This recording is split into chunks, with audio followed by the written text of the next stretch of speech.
let's go ahead and get started. It's 33 Eastern time. So let's go ahead and jump in. So welcome everyone to the Society of Thoracic Surgeons General Thoracic Surgery Database monthly webinar. Today is Wednesday, April the 10th, 2024. So welcome and thanks everybody for joining. On the call with me today, let's see here, we have from the STS side of things, we've got myself, Carol Cohn, Emily Conrad, Paul Meehan, Addie Dolan, and then we have Sydney Clinton. And then from our core group and consultant side, we have Katie Lothrop, and then we have Ruth Riley on today. And Ruth will be presenting your education for today. So thanks everybody for being on the call with me. So let's go ahead and dive into the agenda. Again, just quick welcome and introductions. I'm going to provide some STS updates, and then I'll turn things over to Ruth for our education. She's going to give a presentation on preoperative assessment, and then as usual, we'll finish everything up with our Q&A.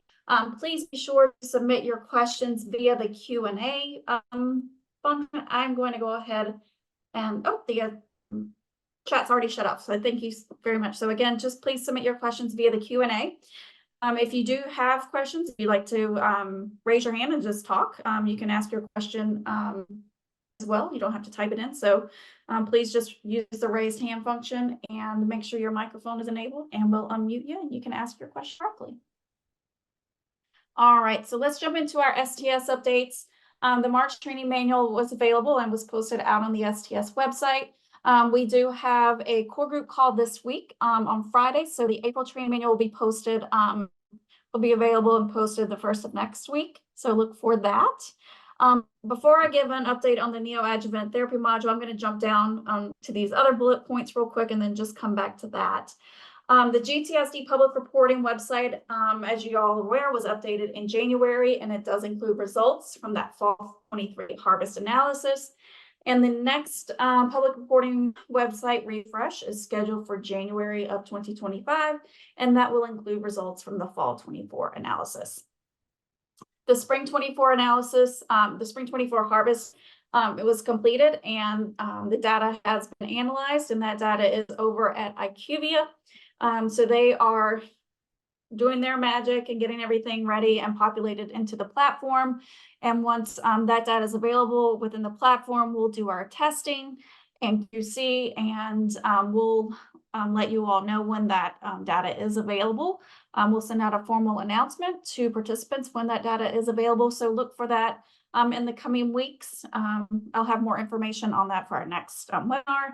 And again, once data is available, we will send out a formal communication from the STS headquarters. The fall 24 harvest is underway. That harvest is scheduled to close for September the 6th. That will include surgery dates of July 1, 2021 up through June 30th of 2024. And the last day to opt out of that fall 24 harvest is September the 10th. All right, hopping back up to the neoadjuvant therapy module update. A couple of brief updates. As you all know, I know the training manual is not posted out there just yet. I do have it available. Ruth and I were working with Dr. Cedar and Nikki, who handles the REDCap form, for a couple of items that we needed to get clarified before we post that training manual. I think Ruth and I had honestly just got the information that we needed from Nikki. So I will work on that and get those updates out and get that over to marketing and have that posted. I don't know if marketing will be able to get it posted by the end of this week. If you need it immediately, please feel free to just shoot me an email and I can send it to you. If it's urgent and you need it immediately, happy to shoot that over to you directly. You can just email me at ljones@sts.org, and I'm happy to share that with you directly. In regards to the neoadjuvant therapy module, one thing that we had talked about, I don't know if you happen to participate in adult cardiac and you were on our previous adult cardiac webinar, we wanted to reemphasize the importance of ensuring that you're using the appropriate identifiers, your STS participant ID number, which for GTSD is a 6-digit participant ID number. It starts with a 4.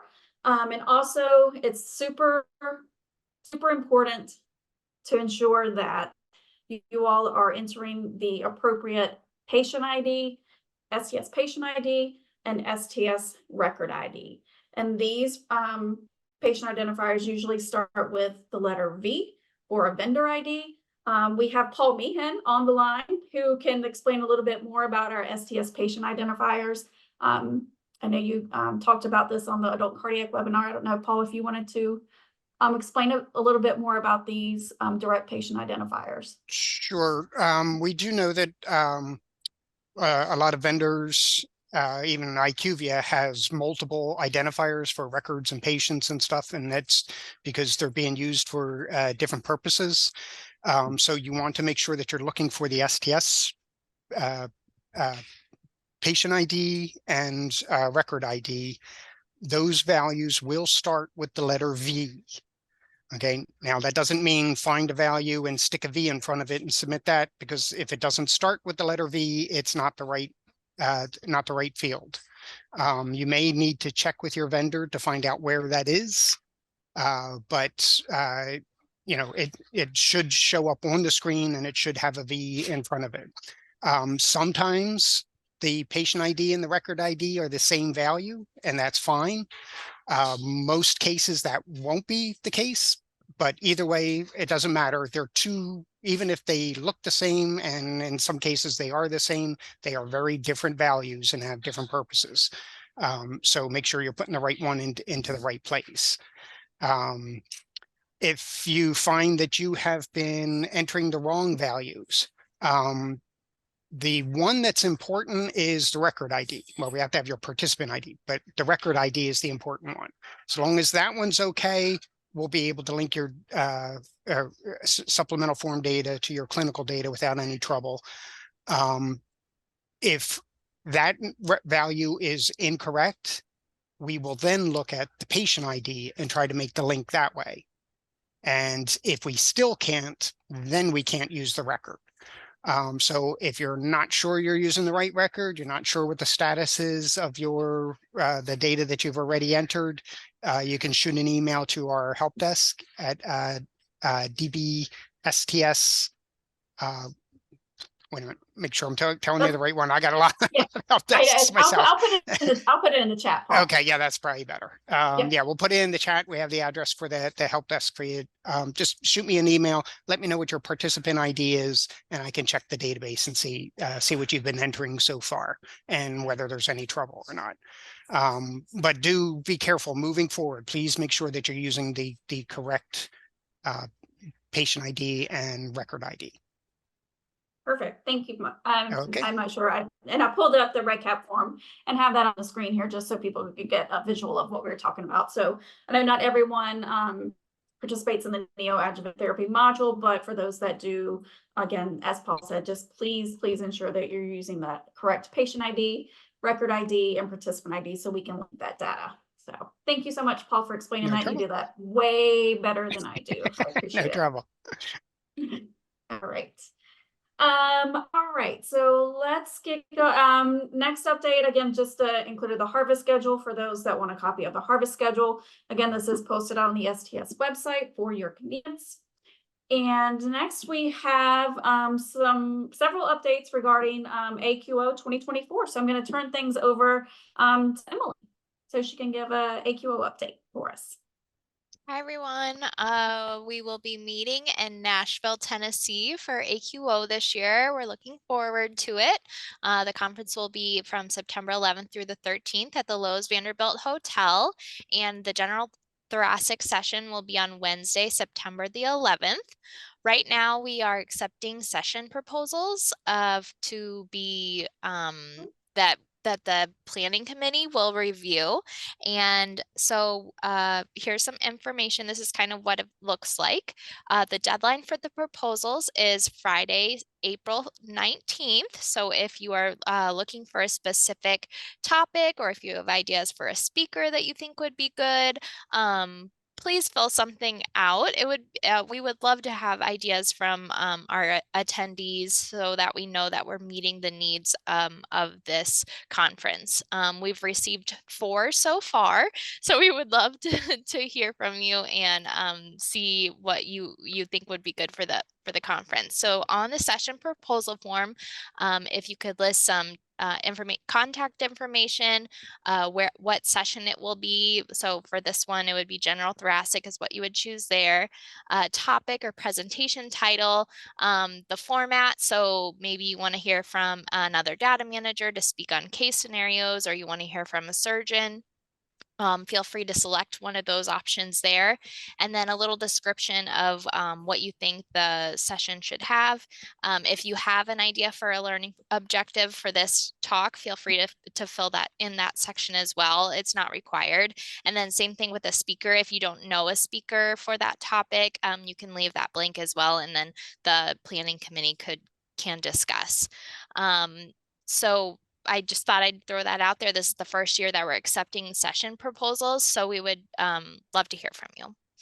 And then other information is that our registration is now open, and then our housing is now open for the conference. So you can go to our website or the STS IQO website, and those two buttons there, register now, reserve housing, will take you to that information.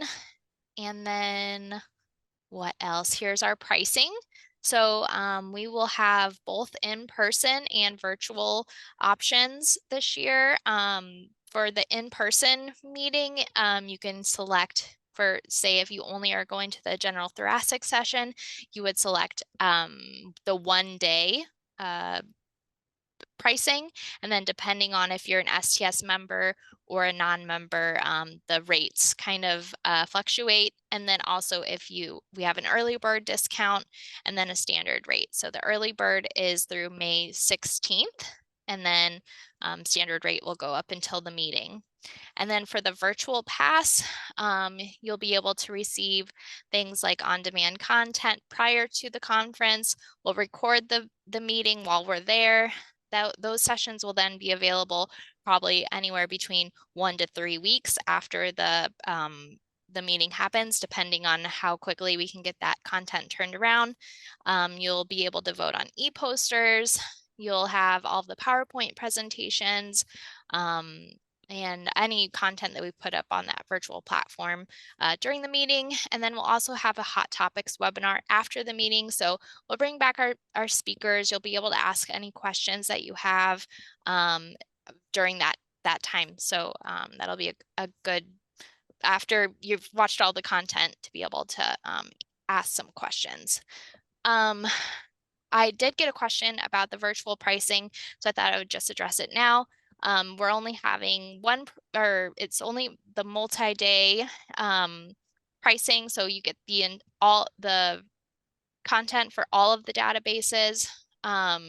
We don't have just only general thoracic or only adult cardiac for the virtual pass this year. Awesome. Thank you, Emily. We did, before I hop over to Ruth, we did get a couple of questions. And the one question from Nancy, she wanted to know poster submit. Is there a poster session? And then oh yeah, right. Yeah, so poster presentation or an outline for poster submission. So we will be having abstract submission coming soon. We do not have that built out yet, but we are working on with the virtual platform. Once we get in there, we'll be able to post that onto the website. So more to come. Hopefully it will be open by early May. So if you're thinking about submitting an abstract for poster presentation, maybe be thinking of that quality improvement project or scientific abstract now. And then once that becomes open, we'll probably have it open for a month, and then it'll close. So yeah, right now would be a great time to be thinking about what you want to put together. Awesome. Thank you so much, Emily. I appreciate that. Let's see.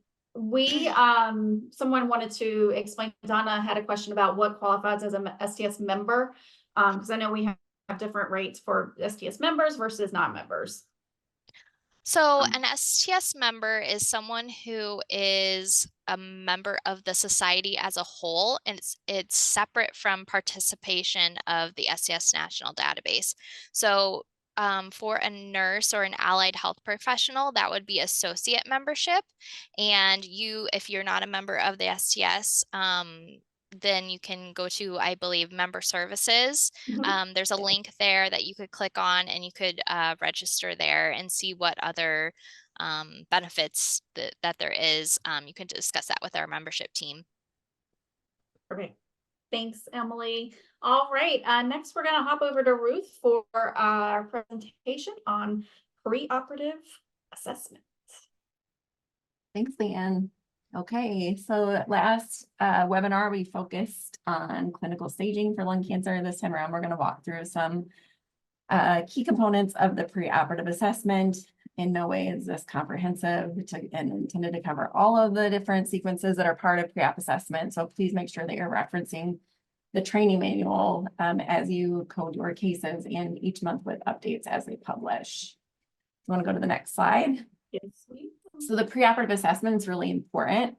It helps the surgeons know sort of what they're getting into. Sometimes one test leads to another test, which is why you'll see patients will have a CT and then a PET and then a brain MRI. And sometimes testing can go on for quite a long time as surgeons make sure that their patients are a great surgical candidate. It also helps them understand whether their patients are candidates for things like induction chemotherapy, which is, of course, now a hot topic as we have that adjuvant therapy red cap. I'm gonna go to the next slide. So the preoperative testing that we collect in the registry helps us understand different trends in patients that are presenting for surgery. Again, the red cap is, a direct response to a different trend that's happening in thoracic surgery right now. And that's why we've added that additional data collection form. But what helped us know that we needed to go in that direction, and how we know how many forms we should expect to submit, is a direct result of data that we're able to collect previously. In addition, it helps us track best practices as part of quality improvement. I know some of the state collaboratives, I'm most familiar with the Michigan State Collaborative, uses this data as they do statewide quality improvement initiatives. And of course, local hospitals can use that data as well. It also helps us get objective data for accurate risk assessment. Every surgeon thinks that their patients are that guy down there in the kayak. And in reality, many of their patients are that woman there with her little lantern on a calm, placid lake. So it really takes away any subjectivity, gives us objective data so that we can accurately risk adjust cases. And that's why we're always focused on getting the most accurate preoperative testing data in the registry. Think ECOG score. While you can leave it blank, if you leave your ECOG score blank, we're going to assume that your patient is trending towards woman on placid lake instead of person in the rapids. So it's always important to have accurate pre-op assessment data. If you want to go to the next slide. So preoperative assessment, history of cancer, which I believe is sequence 650 off the top of my head, don't quote me. Read your pre-op H&P and then read it again. Most data manager errors for these sequences occur when the data manager is failing to capture documentation of prior chemo or radiation therapy that's in their surgeon's H&P. Another thing that helps with being able to quickly read through your surgeon's H&Ps is to help them with a template. I know that sites have shared templates before, like if you're an Epic site, I think there's some great Epic templates that surgeons have very kindly shared with each other so that you can quickly, accurately, and easily abstract these cases. If you're going to use your anesthesia H&P as a source document, make sure that you're going to check there for that information as well, because if you get audited, your auditors are going to look in those notes as well. So make sure that you have also looked through every single one of those notes if they're going to be one of your source documents. Next slide. You're going to want to capture all instances of pre-op chemotherapy ever for any type of cancer. That includes immunotherapy and targeted therapy, but excludes hormonal therapy. And it's all hormonal therapies, not just hormonal therapies for breast cancer. I know that there's some out there for prostate cancer as well. I just answered one of those FAQs a few minutes ago. Capture radiation only when it's thoracic. So Chemotherapy is for all instances of cancer. Radiation is only for thoracic cancers, which includes breast and axillary radiation and is not limited to just lung cancers. Induction or neoadjuvant chemotherapy and radiation are both captured in sequence 650, history of cancer. There have been many updates to sequence 650 on coexisting cancer capture in the training manual. But in summary, the way that it currently stands, and I encourage you to go back and read through all of them, but I just wanted to summarize it on a single slide. You're going to capture patients that are being surveyed for cancer for up to 5 years post-treatment, or patients who have not yet entered treatment but are actively being surveyed for cancers. The intent with actively surveyed, so from the April 2023 FAQ, actively surveyed is intended to capture patients being actively surveyed for a diagnosed cancer, either pre or post-treatment. If post-treatment, it's for 5 years. And the most recent update to this is that includes patients with a lung cancer history. So if you have a new primary and a patient that was actively being surveyed for a different type of lung cancer, you would consider them potentially to have a coexisting cancer for the purposes of sequence 650. I'm going to go to the next slide. Okay, this is an audience response question, and I think Emily is on the ready with launching these polls. Patient has a history of colon cancer, which was resected, and then they had adjuvant therapy. She now has recurrent colon cancer with metastatic disease. She's on Xeloda for this. Surveillance imaging identified a left upper lobe pulmonary nodule, which was biopsied and is squamous cell lung cancer. Should coexisting cancer be captured in the sequence 650 history of cancer? Your choices are A, yes, B, no, and C, I'm just glad it's Wednesday.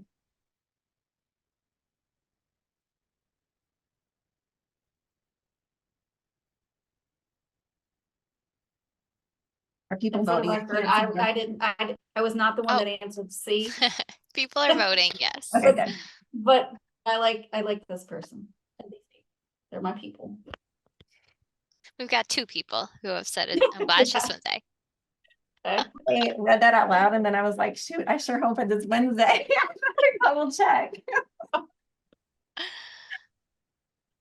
We have about 55% have filled it out so far. Let me know when you want me to close it. How many people have answered? 60%. Yeah. You can go ahead and close it. That's fine. All right. The answer is yes. You should capture the coexisting cancer. So she is, oh, I guess I didn't put a surgery date. Sorry, I'm just looking at my question.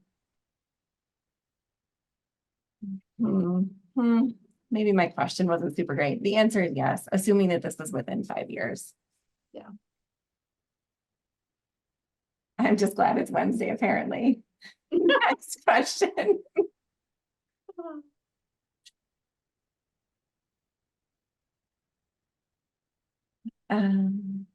Oh, wait.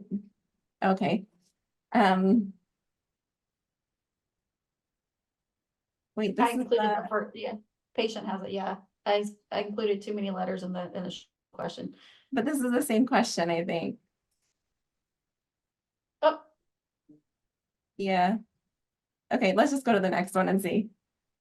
Sorry, Meyer. no, that's my fault. We could go ahead. Do you want to just go ahead and just read the question, Ruth? Looks like I copied the question wrong twice. Yeah, but I think we already answered that question with, oh, maybe not. Okay, patient has a history of colon cancer in 2017, which was resected and followed by adjuvant therapy. She is known to have recurrent colon cancer with metastatic disease in her pelvis, for which she is currently on maintenance Xeloda. Oh no, it's a different question. You got it. Never mind. Surveillance imaging identified a left upper lobe pulmonary nodule, which is biopsied in a squamous cell lung cancer. Should preoperative chemotherapy be captured in sequence 650?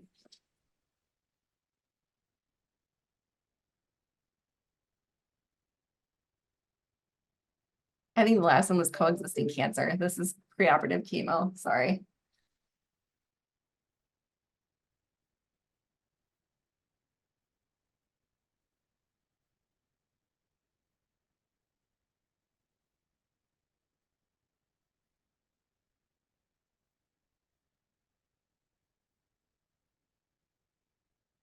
At about 45% answered.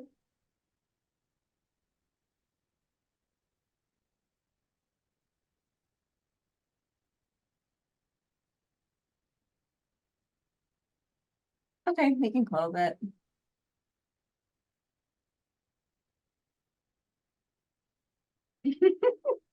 Leanne, you have a great career in pharmacy ahead of yourself, but the answer is indeed yes. Thank you, everyone who answered. Okay, next. I thought that was Wow. great. A patient was diagnosed with breast cancer in 2021. She's undergoing left breast radiation at that time and recently underwent a right upper lobectomy for lung cancer. How will you code 650 history of lung cancer or history of cancer? A, coexisting cancer, B, preoperative thoracic radiation, C, none, D, coexisting cancer and preoperative thoracic radiation.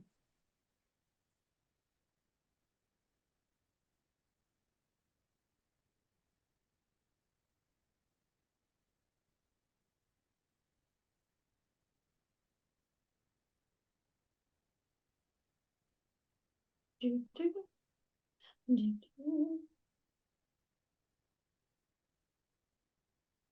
like a All little right, bit we're of about everything. 60%.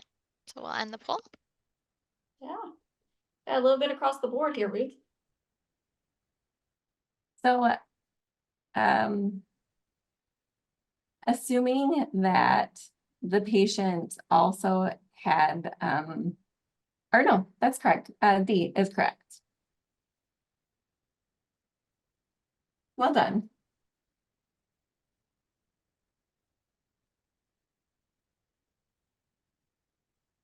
Okay, preoperative assessment, last creatinine level. So key points, it has to be within 30 days of the index operation. There can be multiple values in the chart. You're going to use the closest value to the surgical date prior to any fluids being administered. The reason for that is that IV fluid administration potentially dilutes the creatinine values and makes them inaccurate. You do not want to round lab values, enter to 2 decimal places. If your vendor doesn't support that, please contact them for resolution. I think that all of the vendors have resolved that issue, but if you're still having that issue, please reach out to them for resolution.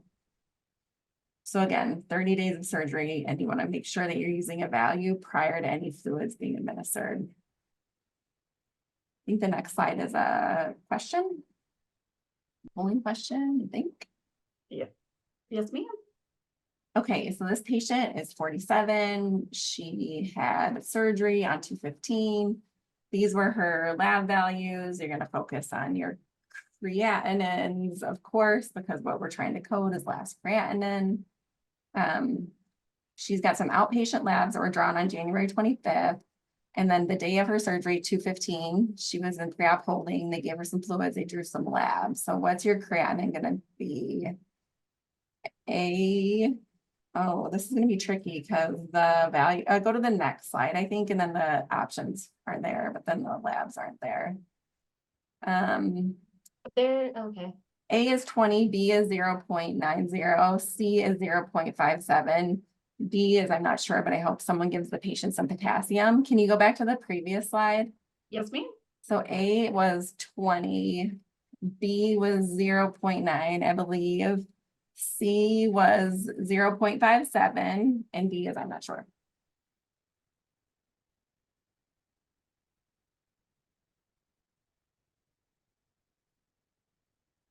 So A 20, B 0.9, C 0.57, D, I'm not sure.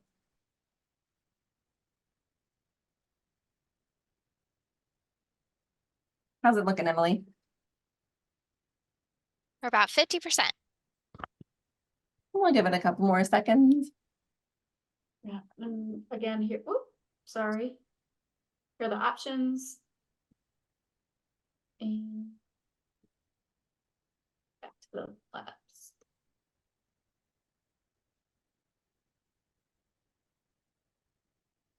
It's not moving much, so I think we could probably end it. All right. I'm going to share the results.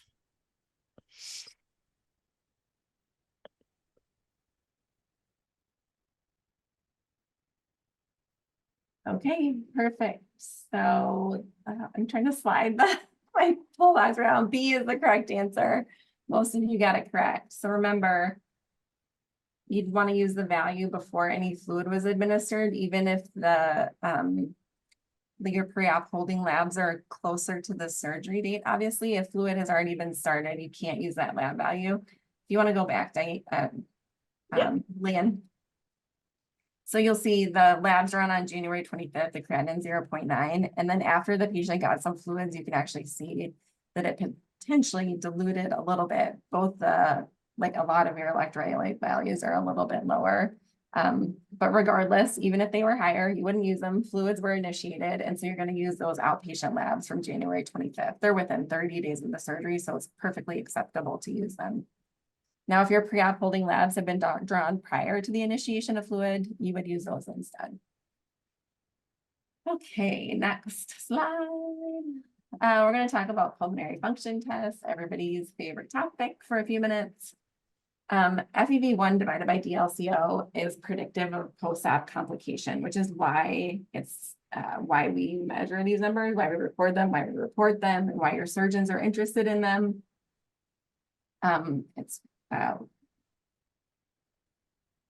So these values are collected separately. Your FEV1 is your forced expiratory volume over 1 second. If you've never seen a patient have PFTs performed, it's interesting. You should go watch it sometime. They usually sit in like a little clear booth. And they breathe in and out of tubes as all of these volumes are measured. So it's reported to you in a percent of predicted. Your patient's predicted volume is based on their height, their gender, and their ethnicity. And then whether they meet, exceed, do less than that predicted volume is the percentage that you're going to get. All patients have a pre-bronchodilator value that's reported. Sometimes they will give your patient a bronchodilator and also measure a post-bronchodilator FEV1. You're going to use the highest or best effort by your patient when you report that in the database. In addition, DLCO, which is the diffusion capacity, is measured. You're going to use the lowest reported value. And you're going to want to make sure that you use an uncorrected value, which will come up later. So go to the next slide. So remember, you're going to want to use the highest values. The two most common errors made by data managers are not using the highest value and leaving FEV1 blank when PFTs are submitted to an auditor or are available in the chart. So if you have PFTs to give to an auditor, remember to always enter those values when you abstract your case. I'm going to go to the next slide. So this is, we're going to go through a couple of FEV1 questions. I get a lot of questions in the inbox about these, and I think we're still having a hard time making sure that we're not seeing mismatches with these in the audited data. So this patient had a pre-bronchodilator FEV1 of 1.70 liters. They had an expected volume of 2.16 liters, which gave them a pre-bronchodilator percentage of 78%. This patient also had post-bronchodilator values, 1.93 liters, which was 90% of expected. Remember, your reference value doesn't change from pre and post because your height, your ethnicity, and your gender aren't going to change pre and post. So it's 90% of predicted, better than their pre-bronchodilator. You can see they had an increase in 14% is what's documented. So what value would you record for FEV1? Are you going to record the 78%, the 90%, or 92%, or would you just leave it blank?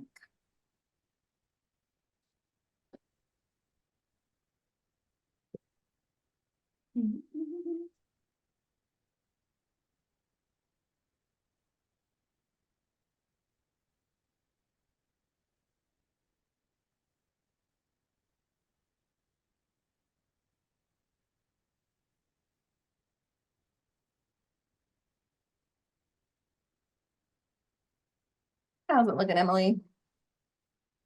All right, we're about 55%. And hasn't moved in a while, so maybe we'll end the poll. Yep, let's end it. I'm sure some people are dialed in from the car and can't respond. B was the correct response, and 91% of respondents answered B. Remember, you're going to take your highest reported value, whether it's pre or post, doesn't matter for your FEV1. You want to go to the next one? I think there's a couple more examples. We might skip one just for the sake of time because I want to make sure there's time for other questions. So this one is a screenshot of an actual report. So you're going to want to look at the FEV1 line, which is under spirometry at the top, and you can see that there is a pre and a post column. The pre FEV1 percent of predicted was 89%. The post is 86%, which was a change of -3%. Are you going to code A, 86%, B, 89%, C, 94%, or D, 91%?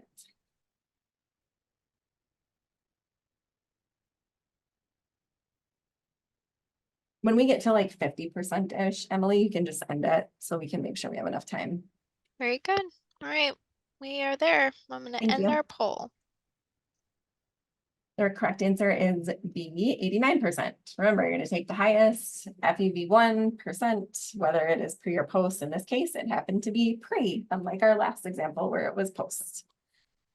Okay, let's just skip through this on the end so that we have time to keep going. Preoperative assessment DLCO, two most common data manager errors, values corrected for hemoglobin were used and the lowest uncorrected value was not used.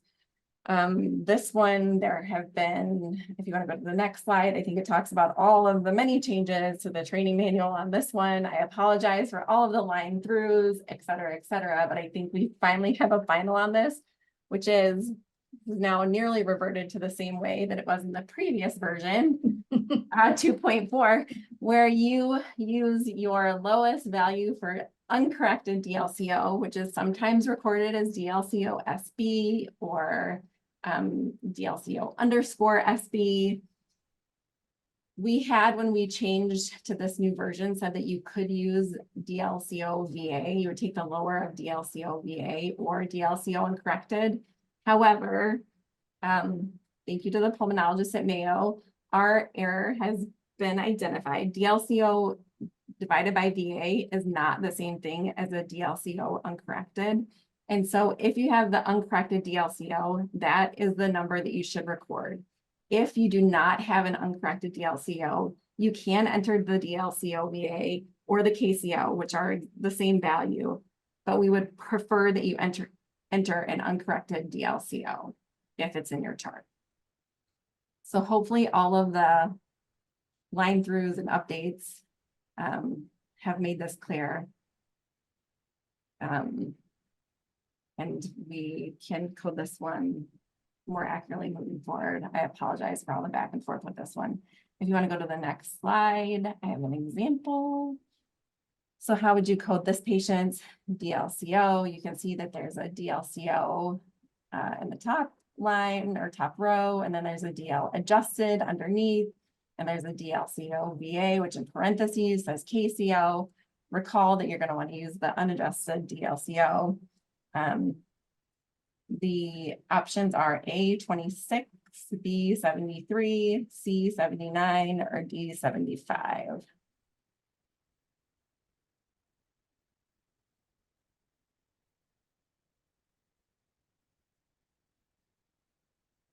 Again, it's A26, B73, C79, D75.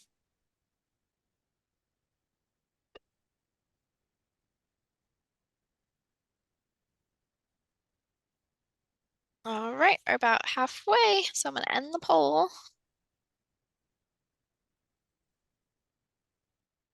D75 is correct. So remember, you're not going to ever want to use an adjusted value, and the only reason you would ever use the DLCO divided by VA or the KCO would be if you did not have an adjusted DLCO. Next slide. Again, let's skip this one, maybe just so that we don't run out of time for questions, because I know there's quite a few questions in the inbox. When these post, Leanne, will the answers be posted? Yeah, the answer will be posted along with it in the slide deck. Okay, perfect. So you can just skip through this one too. Okay, but the answer was A.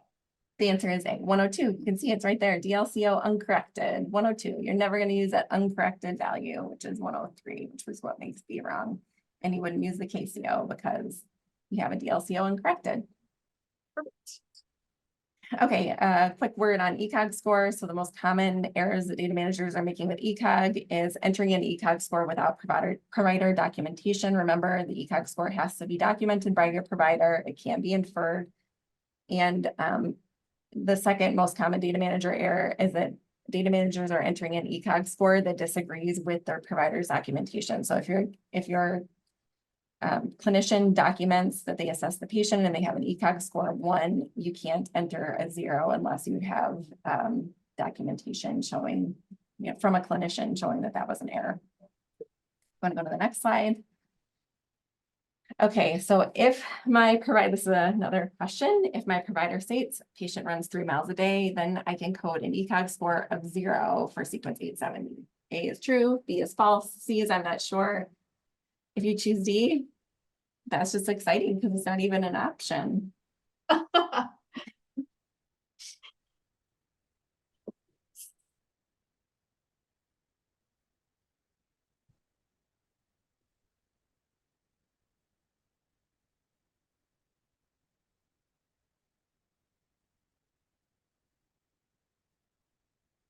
How's it looking, Emily?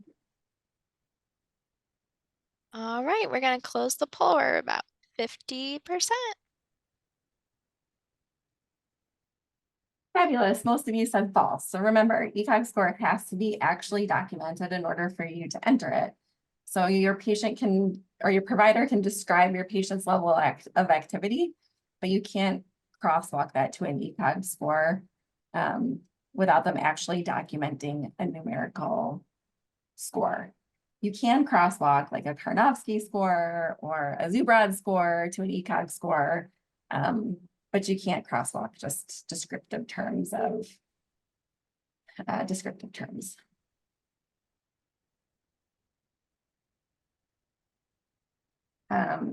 A clinician charts that my patient has an ECOG score of 3, but that they run every day for 5 miles. I choose to code an ECOG score of A3, B 0, C blank, D. I ask for clarification from the clinical team prior to coding this sequence.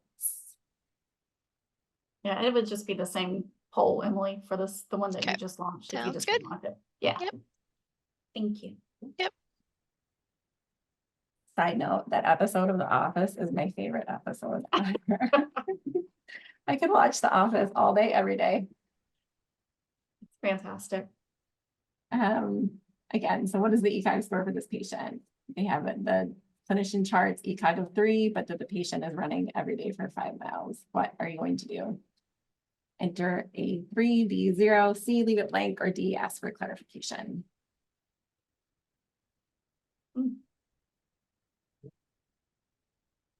D, ask for clarification. That is what I would do because something seems to be very wrong. If they're running 5 miles, but they have an ECOG score of 3, I'm glad that nobody would, or very few people would change it to a 0 because we can't change it unless we have clarification. But given that ECOG plays into risk adjustment, I would want to make sure that I'm accurately risk adjusting this patient for my surgeon so that we have accurate outcomes data. Okay, a preoperative assessment, primary category of disease. Tips for selecting the correct primary category of disease. So start at the end first. Look at your pathology report to determine the primary category of disease. Remember, you're not trying to tell the patient story in chronological order on the DCF. So you don't have to complete your data collection form in any particular order. It's completely fine to just start at the end. Know what your pathology is. Your op note's probably not the best place to determine your primary category of disease. lots of lung cancer resections start and end as lung nodules because when the patient's closed, the final pathology isn't back yet. So the surgeon doesn't know that that lung nodule is actually lung cancer.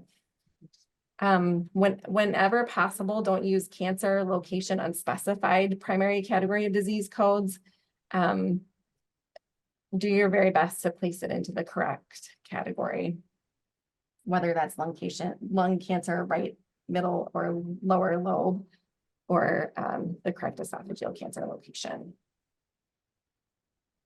And I believe that is the end of my slides, which leaves us a few minutes for questions. Unless, do you have more, Leanne? Or do you want me to- I can, yeah, it's just that's just the upcoming webinars. But we can go ahead and tackle the questions. We can, let's table the recap questions for the end. And if we don't have time for those, we can respond to those via email, or address them in the training manual. There are a couple questions on, can we get another surgeon's EPIC template? Let me check with Dr. Cedar. I think that he and Dr. Tong have both offered to share their EPIC templates in the past. So let me see if I can connect them. If you want to just send me an email, or Leanne an email directly, so that we have your names for those of you who are looking for the EPIC template, and then we can connect you directly. That'd be helpful. Yeah, or if you have an EPIC template that you don't mind sharing, you can feel free to put your email address in the Q&A and just, say that you wouldn't mind sharing, and people can, if people can reach out to you directly, and you can share directly, if you're interested in sharing. It's just an idea also. Let's see. Oh, Yeah, go ahead. I was saying, Stephanie wants to know, she has a patient who's had prostate cancer since 2017 that's still surveyed yearly. Would we consider this? It's over 5 years, but still monitored.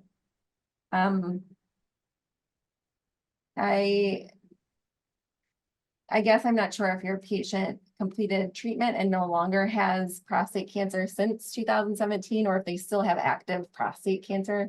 It'd make a difference. If they no longer have prostate cancer and they haven't had prostate cancer since 2017, you would not consider it. But if they still have active prostate cancer, then you potentially would. So you can either FAQ and basket me or provide clarification. Looks like she said it was completed treatment. Oh, if it's been more than 5 years, then no. Okay. If a patient has a history of renal cell carcinoma, which was treated with chemo and now has metastatic lung cancer, should the pre-op chemo be coded as same disease or unrelated disease? I'm not sure if you're asking, do they have renal cell carcinoma with mets to the lung now? Or they have lung cancer that's metastasized elsewhere? If they have recurrent renal cell carcinoma, then it's the same disease, but it's not a case that's required for entry. Your primary category disease would be lung tumor metastatic. I'm not sure. You want to give me more on that one, I can provide more guidance. If the patient does not have labs within 30 days of surgery and you have to mark no, what effect does it have on data? Granted, this is a one-off situation due to rescheduling of surgery. I can't recall offhand, Leanne, the labs, are they part of the risk adjustment? Let me pull up the overview. I don't know off the top of my head, but I don't. Hold on. If you want to go to the next one, we can come back. So Donna has a question about creatinine. Patient was hospitalized urgently and they are in fluids, but we were taking closest to surgery. So if they are on IV fluids their entire stay, we are not to enter creatinine.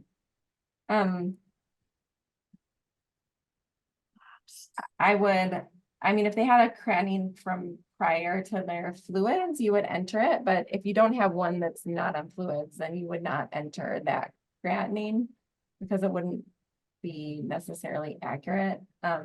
My guess is that this is probably not an elective lung or esophageal resection, which makes it a little bit tricky because the questions on the data collection form are now really designed for elective lung and esophageal resections.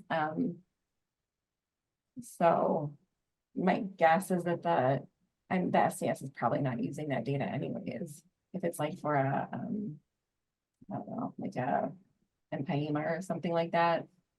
Or Ruth, just to circle back, I put up for any, if you're wondering what variables are used and if, you know, for risk modeling and if anything will impact risk modeling, and the analysis overview for each of the composites or for each of the, for each of the composites, we have the risk model variables. So I pulled up, this is for the resection composite. And if you scroll down, you will see the risk model, the covariates. And you can see each of the covariates that are used, the sequence number for each variable. And scrolling down, we have creat last is used, is a covariate. so if it's left So- blank because they don't have a value to Right, add, right, so, then it yeah. would just, it would impute, right? Right. Yeah. So it won't negatively impact you. It just won't be the That's why most you're accurate right. risk adjustment for that patient. So if you Right. have it, enter it, but if you don't, it is what it is. Yeah, if you don't have it, you don't have it. If there's something you can do about it.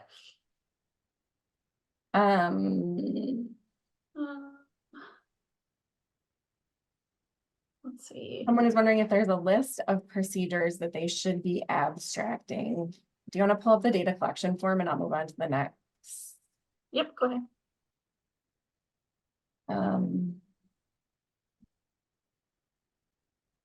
So there's a question. I have a patient who had a positive, I assume, oh yeah, a UA that was mildly positive for UTI, but no culture. Per the training manual, it says don't count the UTI as a post-op complication. But they did receive 3 doses of IV Rofefen. Do I code yes to 40/50 other infection requiring IV antibiotics? I think we added some clarification to the training manual this last time around, and if I haven't gotten it there yet, I'll include it in the next one. Yeah. So if there is documentation in the chart that antibiotics given did not run a full course because there was no infection present, code no to 40/50. If a full course of antibiotics was administered, or if a partial course was administered, and there is not explicit documentation that the patient did not have an infection, then you're required to code yes. So your patient has a documented infection, whether that was or was not a complete course of Rofefen, you're going to have to code yes to 40/50.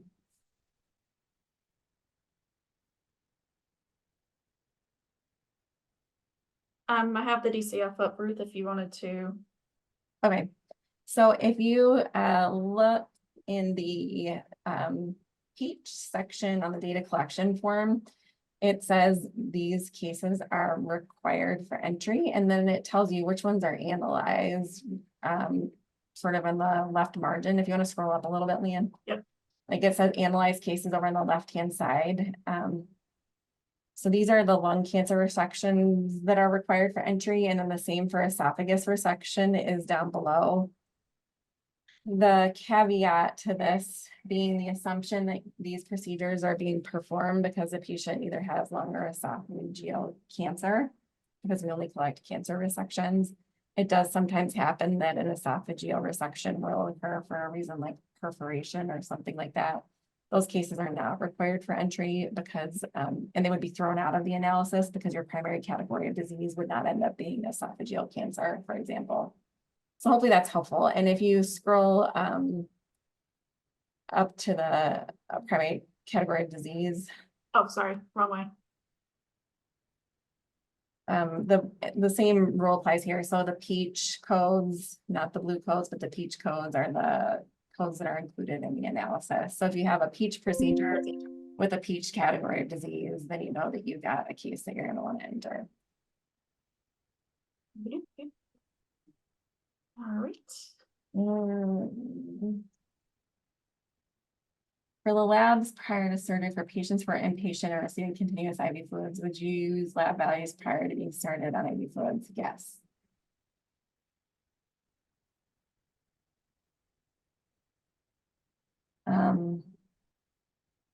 Non-analyzed case has met to the lung from renal cancer. The primary renal cancer was diagnosed with surgical treatment 3 years ago. Is coexisting captured as no? If I'm understanding the question correctly, Whitney, coexisting cancer would be captured as no because it's the same cancer, not a different cancer. It's just metastasized, and so they're doing another procedure. If a patient had a lumpectomy for breast cancer and did not require chemoradiation and has now returned to yearly mammograms, would I still document coexisting because the curative surgery was within the 5-year window? Yes.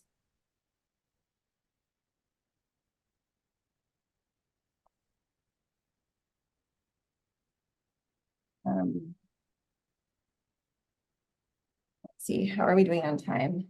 Are we at yeah. Yeah, I could stay in for a few minutes longer, Ruth. I don't know what your schedule's like if you have something immediately after this. No, that's fine. I can stay on and keep going through these. I just didn't want to run over without your permission. No, you're fine. According to the training manual, procedure CPT 32215 should only be used for mechanical pleurodesis with any approach, and 32650 for mechanical or chemical pleurodesis with a minimally invasive approach. What should be used for chemical pleurodesis with an open approach? Example, lung resection, wedge for lung cancer via thoracotomy with a tau pleurodesis due to a high risk of air leak.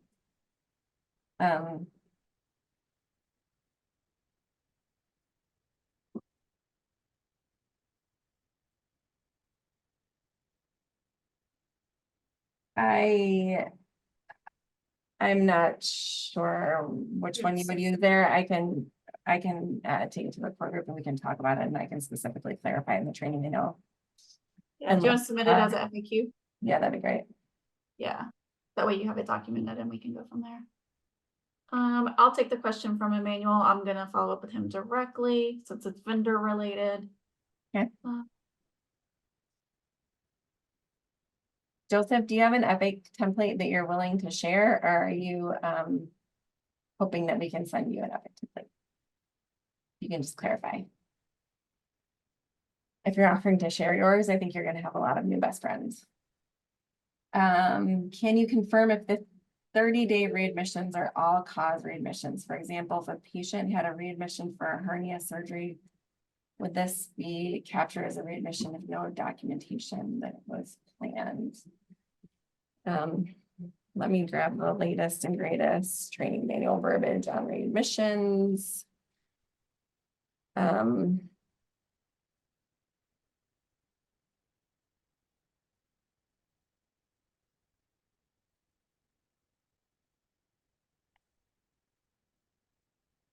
I have the training manual up if you need me to pull it over, Ruth.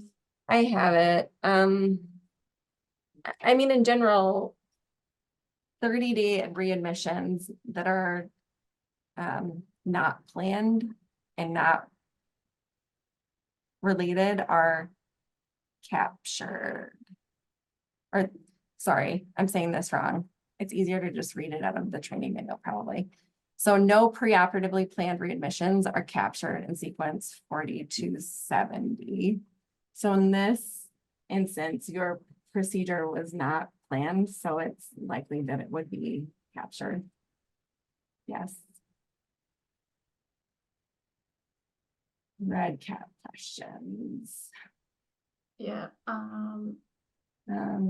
Let's see, Mary. Okay. Jody clarified her earlier question. There was renal cell carcinoma with mets to the lung. And Stephanie asked if it's renal mets, would you even input that case? You wouldn't have to enter that case, Stephanie. Some people do put those cases in, but certainly you wouldn't have to, and many sites do not. So Joseph, just to clarify for everyone, Joseph was asking for an Epic template. He doesn't have one. Okay. Yep.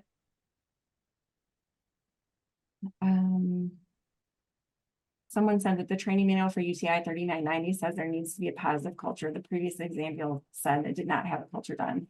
Correct. So that data manager is not going to capture the UTI, but she's going to capture, I think it's 4550. Is that the right sequence? Oh, what's other? It's the other infection requiring IV antibiotics, whatever sequence that is. No, I don't think it's not 4550. Hold on. Which I think was what they were wanting to clarify was they knew they weren't going to need to capture the UTI, but did they need to require the other infection? And the answer was yes. 4050 is the 4050. Oh, I was off by 1 digit. Thank you, Katie. Da, da, da, da, da. Few versions. I think that's all of the questions besides the red cap questions, Leanne. Yeah. I can address some of the red cap questions if you want. All right, Paul. Sure. So as far as viewing your submissions, so Joseph was asking, is there a way to view all your submissions to RedCap? It's not a way for you to see them. If you're wondering which cases you have entered, you can send an email to the STS help desk that they put in the chat, and I'll be able to generate a list of record IDs for you, so you'll see which ones have already been entered. When will we be able to pull data from RedCap? There's no plan for that. That's not, that's with RedCap, that's not an option. So no plans for that. That's, I guess, the advantage of having your vendor do it, but not all vendors are in a position to be able to add the same forms into their software. There's sometimes security issues and other things that are out of their control, so they can't put the forms into their software. If they can, then of course you have full access to it right there. So Yeah. And in those cases too, you could ask you, like we have asked vendors if they could, if possible, just to put a link to the form within the software. So yes. you could, so if you're, you can definitely ask your vendor about that, if they could put the link Yeah, available, but yeah. Yeah, and we have asked the vendors to do that as well. Yeah. So, yeah. I can answer Emmanuel's question too. So the changes to the neoadjuvant therapy, that's not affecting the vendors, correct? Right, that's not affecting the vendors. That we were Right. just updating the training manual Right. accordingly, not the module itself now. But yeah, if we do make changes to which, and we had talked about this with the surgeons, when we do make updates to the form, we're looking at, and I think Paul, we had talked about this, Right. internally as well, about maybe once every 6 months, some sort of cadence like that, I think. Yeah, and We're Leanne and still I discussing. are Yeah. fighting tooth and nail to make sure they don't make changes to the forms. There has to be a drastic reason for the change. Yeah. So we got your back. It won't be frequently. Yeah. It won't be weekly or monthly or anything like that. We have to get with the surgeons and get a specific, a cadence set. So, just to set expectations, because we know it's a lot of work for those vendors that have opted to include that. Right. Those So fields into their yeah, so software. Emmanuel, no changes are expected. So no changes should be coming. Let's see, Cassie has a clinical RedCap question. So Yep. I don't We'll know address how that. to answer that one. Yeah, we may need to follow up with Cedar. Okay. For Cassie's first question, I think that we've already answered that question, and I think it's going to be in the training manual that you publish here soon, Leanne. So the question is, if cycles completed is greater than 5, what should we enter? The answer is to choose 5 in those instances, and you'll see that change published soon. I will need to follow up with Dr. Cedar on your question about ongoing treatment, though, Cassie, I'm not sure whether you're going to choose no to the prescribed treatment completed question there. And then we can go ahead and answer Susan's PDL1. So Susan, PDL1 not done, so submit button did not work. has that been fixed? So yes. So, and this will be in the training manual. If PDL 1 is not done, you would just skip that question. You would just not answer it. So we just, our REDCap person just actually made that adjustment within the module right before we came online for this webinar. And that information will be added to the training manual as well. And then the last one, Ruth, it looks like a question, a clinical question under antibiotics. So Mary Lee's question is, if there's post-op cellulitis at a drain site that's treated with antibiotics, would that be captured as an infection if there's no documentation by physicians of infection? If they're, I'm not sure whether you're talking about sequence 4030, the surgical site infection question, or sequence 4050, which is the other infection sequence. If it meets the definition of an SSI, like a superficial SSI, then of course you would capture that. But I would need more information than what's in your question. I think for 4050, if they were treating that cellulitis, which is a superficial infection around the drain with the antibiotics, then I think you would indeed capture that in 4050. Unless there's specific documentation saying that the patient was given those antibiotics for some other reason, or that the patient did not have an infection, you would need to capture it. It looks like you said it doesn't meet the criteria for SSI. Yeah. But for 4050, you'll need to capture the infection if they were treating it with antibiotics. Dion, let me follow up with our research center. I know we had talked about, and I know we had talked about getting sites their data back from entering into the REDCap form, but we have a meeting this week. Let me confirm that. I want to circle back with that. So let me confirm about being able to obtain your data once it's entered into REDCap. All right. So Mary clarified that the CDC does not include cellulitis as an infection, which is fair, but you'll just need to confirm with your surgeon on why the patient was given infection. So the point of the clarification to 4050 is that if your patient was given antibiotics, there has to be specific documentation in the chart why they were given those antibiotics. Presumably antibiotics are most often given for infections. So I would circle back with your surgeon and see why they received the full course of antibiotics, if not for the cellulitis, what it was given for. Excellent. All right. Well, we're about 10 minutes over, and I think we actually got through all the questions. Our next webinar is scheduled for May 8th, and then our following one will be June 12th. Again, if you have any questions that we were unable to get to today, please feel free to email me directly. My email address is here, and then our help desk, as Paul indicated, if you need to reach out to the help desk, you can reach helpdesk at stsdb_helpdesk@sts.org. All right. Well, thanks everybody for joining today. We appreciate it, Ruth. Thank you for a phenomenal presentation and getting through all those questions. Thanks to everyone. Oh, Cassie, you had a quick question. I'm sorry. I didn't see your hand raised. I'll unmute you really quickly if you can. Oh, I can't unmute you for some reason. But if you still have a question, Cassie, I'm sorry, just email me directly, ljones@sts.org, and then we'll get your question answered. I'm sorry about that, but I'm asking to unmute, but it's not working. So I apologize. All right, so thank you, everyone. Hope you guys have a great rest of your week. And thanks, Ruth, for an awesome presentation. We appreciate you.